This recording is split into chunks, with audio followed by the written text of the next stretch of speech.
Chapter 6 of The Silent Patient. Professor Diomedes' office was located in the most decrepit part of the hospital. There were cobwebs in the corners, and only a couple of lights in the corridor were working. I knocked at the door, and there was a moment's pause before I heard his voice from inside. "Come in." I turned the handle and the door creaked open. I was immediately struck by the smell inside the room. It smelled different from the rest of the hospital.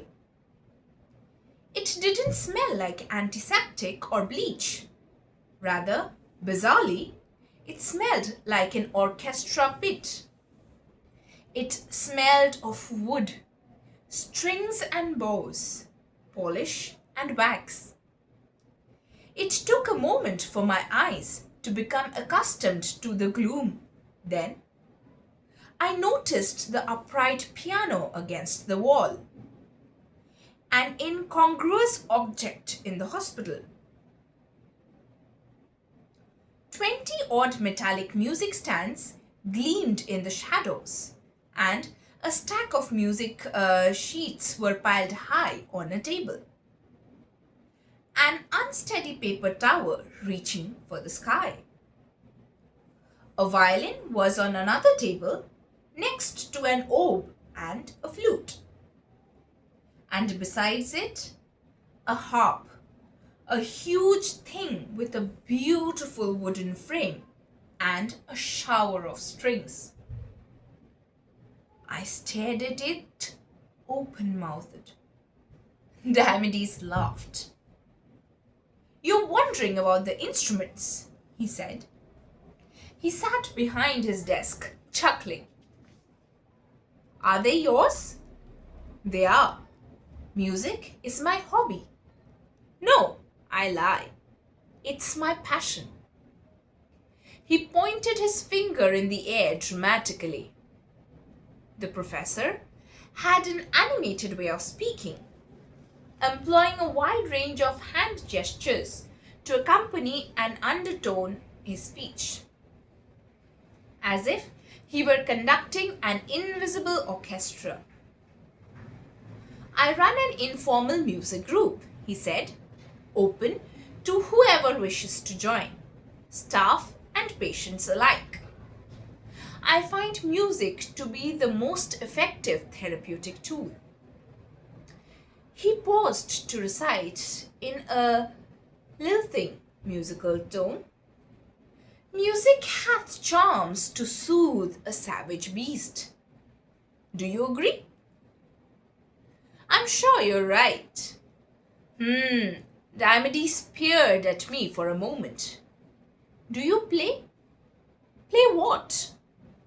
"Anything. A triangle to start." I shook my head. "I'm not very musical.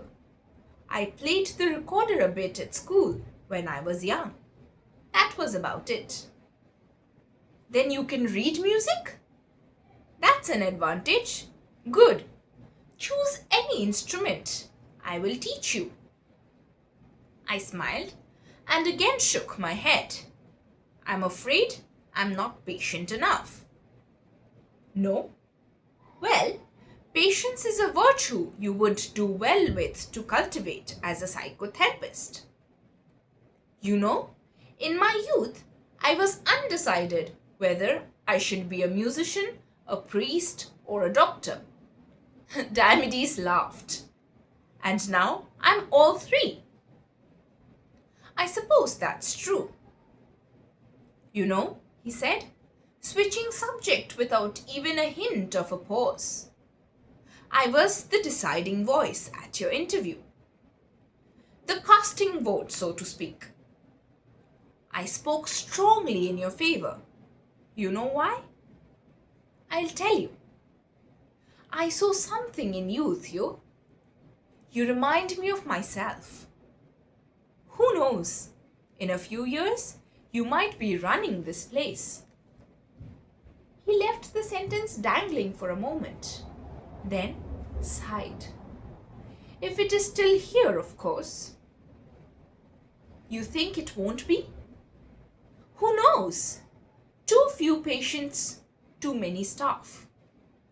We are working in close cooperation with the trust to see if a more economically viable model can be found.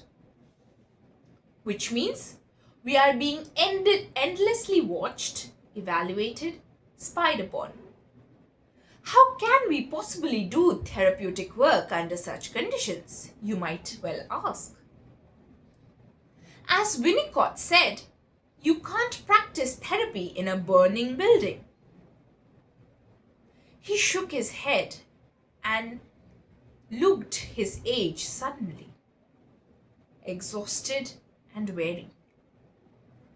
He lowered his voice and spoke in a conspirational whisper. I believe the manager, Stephanie Clark, is in league with them. The trust pays her salary, after all. Watch her, and you'll see what I mean. I thought Diomedes was sounding a little paranoid, but perhaps that was understandable. I didn't want to say the wrong thing, so I remained diplomatically silent for a moment. And then, I want to ask you something, I said, about Alicia. Alicia Berenson? Diomedes gave me a strange look. What about her? I'm curious, what kind of therapeutic work is being done with her? Is she in individual therapy? No. Is there a reason? It was tried and abandoned. Why was that? Who saw her? Indra? No, Diomedes shook his head. I saw Alicia myself, as a matter of fact. I see. What happened? He shrugged. She refused to visit me in my office, so I went to see her in her room. During the sessions, she simply sat on her bed and stared out of the window. She refused to speak, of course. She refused to even look at me. He threw up his hands, exasperated. I decided the whole thing was a waste of time. I nodded. I suppose. Well, I'm wondering about the transference. Yes? Diomedes peered at me with curiosity. Go on.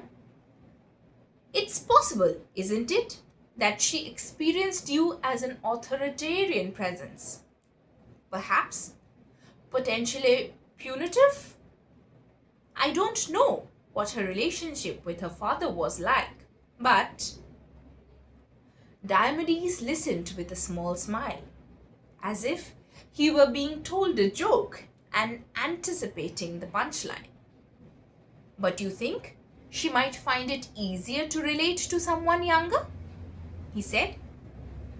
Let me guess. Someone like you? You think you can help her, Theo? You can rescue Alicia. Make her talk? I don't know about rescuing her, but I'd like to help her. I'd like to try. Diomedes smiled, still with the same sense of amusement. You are not the first. I believed I would succeed. Alicia is a silent siren, my boy, luring us to the rocks, where we dash our therapeutic ambitions to pieces. He smiled. She taught me a valuable lesson in failure. Perhaps you need to learn the same lesson.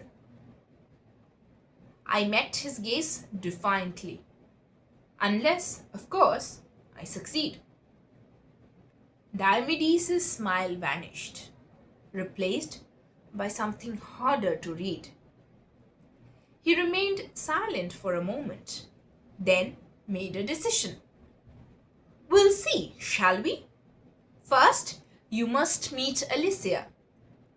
You've not been introduced to her yet, have you?